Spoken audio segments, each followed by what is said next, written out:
किसी जंगल में रानो चिड़िया अपनी बेटी पिंकी चिड़िया के साथ रहा करती थी। पिंकी चिड़िया के पास एक बहुत ही अच्छी सलाहियत थी। पिंकी चिड़िया के पास जादू करने की सलाहियत मौजूद थी। वो जब भी कोई काम करना चाहती सिर्फ अपनी दुम को हिलाती और वो चीज़ हो जाती। एक रोज़ पिंकी चिड़िया अपनी माँ से कहने लगती है, माँ आज तो समोसे खाने का बहुत ही मन कर रहा है, क्यों ना आज गर्मा गर्म समोसे खाए जाएं। तभी पिंकी चिड़िया अपनी दुम को हिलाती है और फौरन गर्मा गर्म समोसे हाजिर हो जाते हैं। सुनो पिंकी चिड़िया, अल्लाह ताला ने तुम्हें एक बहुत ही ख़ास सलाहियत से नवाजा है। तुम इसको इस तरह से इस्तेमाल करके ज़ाया नहीं कर सकती।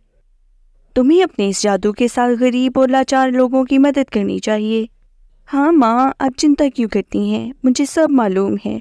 अभी तो आप इन गर्मा गर्म समोसों का मज़ा लीजिए। और फिर रानो चिड़िया और पिंकी चिड़िया गर्मा गर्म समोसे खाने लगती हैं।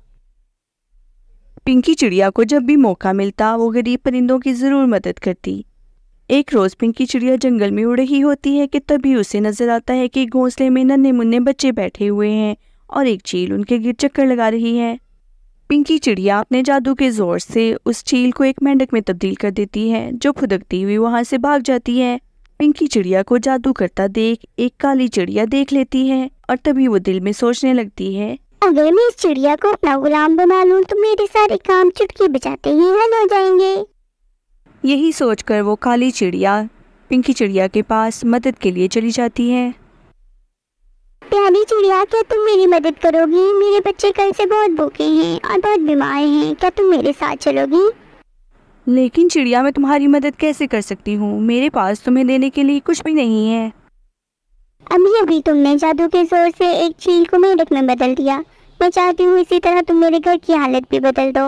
मैं बहुत गरीब हूँ, मेरे बच्चे बहुत दिन से भूखे हैं, वो भूख से मर जाएंगे। प्लीज़ मेरे साथ मेरे घर चलो। ठीक है, अगर तुम वाकई ही मजबूर और लाचार हो तो मैं तुम्हारी मदद ज़रूर करूँगी। और इस तरह काली चिड़िया पिंकी चिड़िया को बहला फुसला कर अपने साथ अपने घर ले जाती है। पिंकी चिड़िया, ये देखो मेरा गरीब खाना, मैं बहुत गरीब हूँ, मैंने तुम्हें सच कहा था। वो सब तो ठीक है काली चिड़िया, लेकिन मुझे तुम्हारे बच्चे तो बिल्कुल भी बीमार मालूम नहीं पड़ते। कहीं तुमने मेरे साथ कोई झूठ तो नहीं बोला?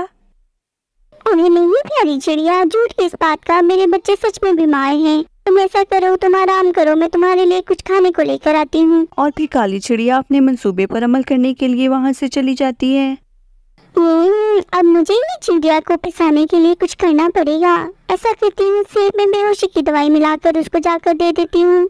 उधर पिंकी चिड़िया को शक हो जाता है कि काली चिड़िया उसके साथ कोई साजिश कर रही है। तभी वो फौरन बच्चों के पास जाती है। अस्सलाम वालेकुम प्यारे बच्चों, कैसे हो आप दोनों? आप में से कौन ज्यादा बीमार है? जल्दी से मुझे बताओ ताकि मैं आपको दवाई दूं और आप ठीक हो जाओ। नहीं पिंकी आंटी, हम दोनों तो बिल्कुल ठीक ठाक हैं। हमारी मम्मा ने तो कहा था घर में इंतजार करो, मैं तुम लोगों के लिए कुछ खाने को लेकर आती हूँ। हाँ पिंकी आंटी, हम बहुत भूखे हैं, हमें बहुत भूख लगी है, क्या तुम हमें कुछ खाने को दे सकती हो? बच्चों की बातें सुनकर पिंकी चिड़िया को यकीन हो जाता है कि चिड़िया उसके साथ जरूर कोई साजिश कर रही है। तभी वो फौरन वहाँ से जाने का फैसला कर लेती है। प्यारे बच्चों, मेरी माम घर में मेरा इंतजार कर रही है, लेकिन जाने से पहले मैं तुम लोगों को खाने के लिए मजेदार चीज देकर जाऊंगी। खूब पेट भर कर खाओ और अपनी मम्मा को बता देना कि पिंकी चिड़िया यहाँ से चली गई है। ये कहकर पिंकी चिड़िया फौरन वहाँ से चली जाती है और इस तरह वो अपनी अक्लमंदी से अपने आप को किसी खतरे में डालने से बचा लेती है।